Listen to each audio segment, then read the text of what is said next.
Next thing you need to know about pain and how to fight pain is the difference between pain and suffering. The difference between pain and suffering is that you can feel pain, but that pain doesn't actually have to hurt you, okay? When I'm in the gym on that last rep, I'm in a lot of pain. Or when I'm on the hamstring machine in the gym and I'm pushing my leg back to where my hamstring is, it's like a 10 out of 10 in terms of physical pain because I'm trying to stretch my hamstrings.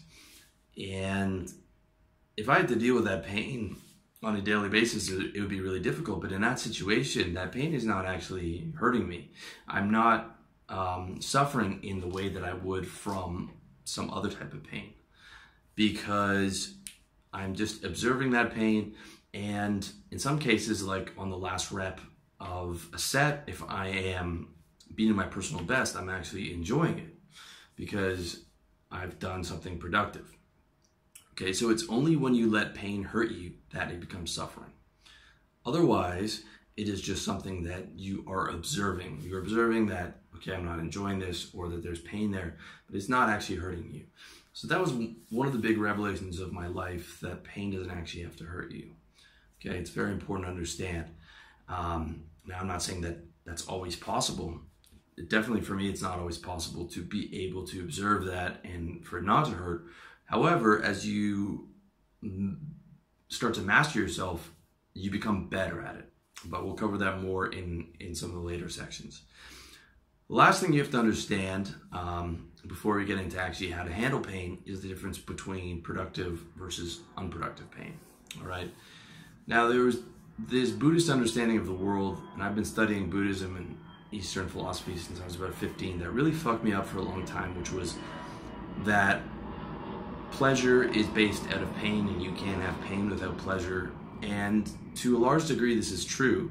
Okay, you know, in the world of duality, there's always an opposite. There's bad and good, and you can't have good without bad, and you can't have pleasure without pain. And that always fucked me up for a long time, because I thought, well, okay, if I get really happy, does that mean that I'm just gonna have to suffer more in the future? Okay, and there's a lot of truth to this statement of pleasure versus pain. However, in my experience, it's not the case that you have to suffer in equal measure to the amount of pleasure that you have, okay? And actually, I feel it's quite the opposite. If I wanted to really suffer, it would be so easy for me to do that. I would just start fucking up my diet. I would stop working and start living on the streets. I would physically hurt myself with a knife. It is 100% within your reality to be able to suffer less and have more pleasure, or have more pain and suffer less. Okay, you have a big measure of control over that. However, you cannot get rid of pain completely, in my experience. You cannot have, I've never had a day without some kind of pain.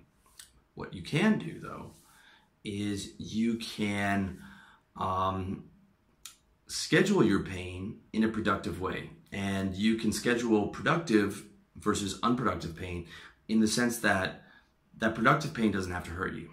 So let me give you an example. Part one on how to deal with how to handle pain is scheduling that productive pain. Okay, so what you're really doing is you're transmuting the natural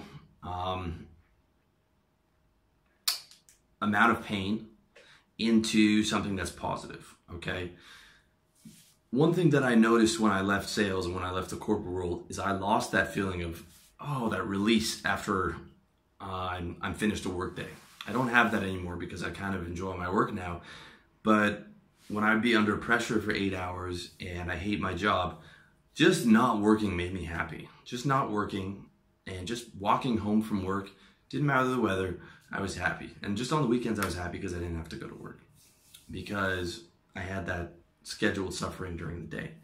And one of the most fucked up things is I had to accept that that was just a part of, to feel that like relaxation at the end of the day, there had to be some suffering during the day.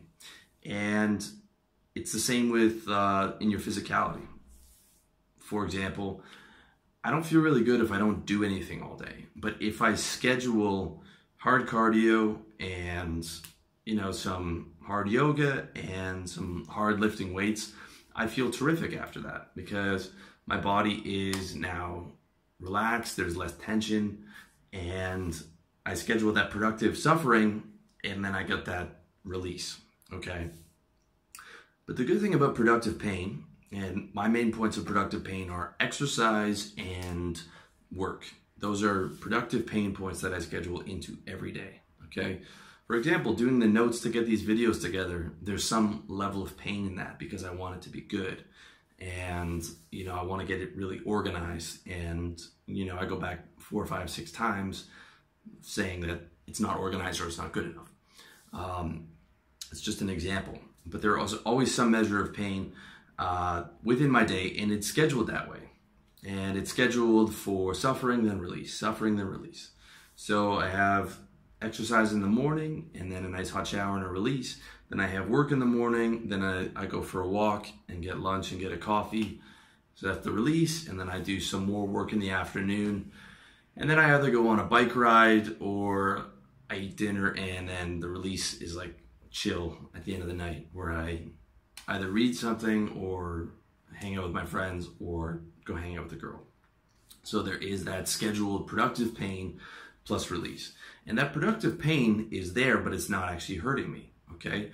I'm not being hurt in the gym. I'm not suffering in the gym. And the way that my work schedule is now, I'm not really suffering unless there's a few too many things to do. I'm not really suffering with my work because I know that that pain is in 2 parts. I know that the pain's productive. So the more work that I do, the more passive income I'm gonna get. The more I do in the gym, the more I advance my physical goals. And I know that when I'm in pain there, that pain is productive and it's gonna make me look better.